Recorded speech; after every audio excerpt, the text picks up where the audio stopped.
In our digital universe, the internet connects billions of people, with websites serving as its stars. Designers blend art and technology to craft engaging experiences that act as gateways to a vast array of information and creativity.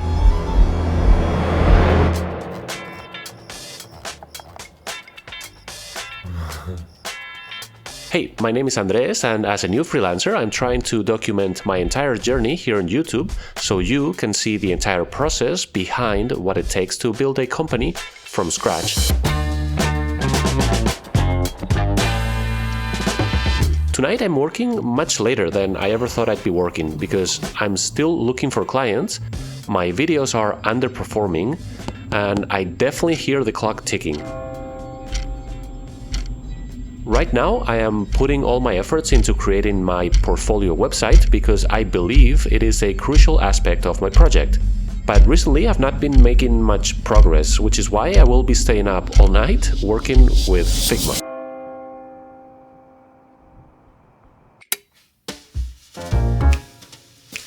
So what is Figma and why am I using it to design my website? Figma is a really good design tool that allows for real-time collaboration, vector graphics editing, and prototyping. It's perfect for quickly bringing design ideas to life, especially when time is tight. I like it because it is very intuitive and it has amazing features that will help me transform the wireframe that I built in my last episode into a fully functional and visually pleasing website. So the plan that I have in mind is simple, but a little bit daunting. So to make it easier on myself, I have broken down the complete design of my website into 4 steps. The first step is building the structure and wireframing, which I already did in my last video. The second step, we will be going through it today, so I'm keeping this one for now. The third step will be creating all the images, videos, and text, and the fourth and last step will be assembling it all together and adding some fancy interactions if I have time.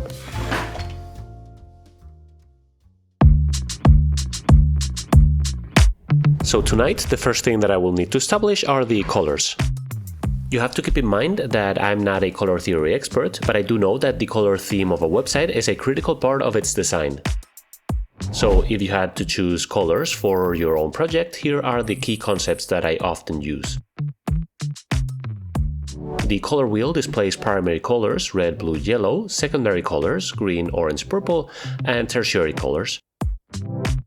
With this, we can obtain different color schemes that might be right for our project, like monochromatic, analogous, complementary, split complementary, triadic, and tetradic.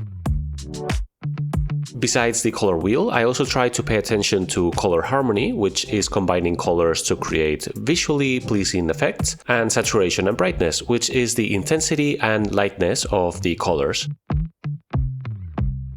So with all these options available to choose from, I've decided that the colors I will be using for my website will be black and white. But not just any black or white. This black and this white. And red, because why not? But this red. Next up, typography. Typography is the art of arranging text to be both readable and visually appealing, which is why good typography will make any website look more accessible, engaging, and professional. When I choose typography, I mainly look for the following: readability, user experience, brand identity, and aesthetics. A tip I would give my younger self on typography that I am going to be using tonight is to go to Google Fonts, sort by most popular, and pick the one that resonates with your project. And in my case, it's the fonts Inter and Montserrat.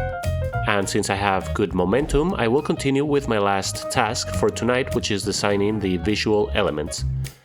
It might sound like a lot of work at first because usually websites have lots of visual components like search fields, progress indicators, sliders, toggles, separators, text fields, drop-down radio button, toggles. But I am making a first version. So for now, I just need to design the ones that I know I will be using for sure, which are buttons, links, forms, icons, and image galleries.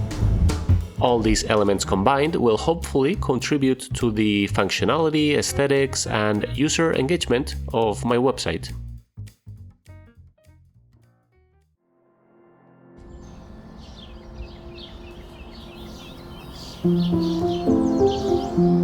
I think that's pretty much it for today. Right now I'm feeling pretty good. I feel like I have made progress, but I also know that my journey as an entrepreneur is far from over.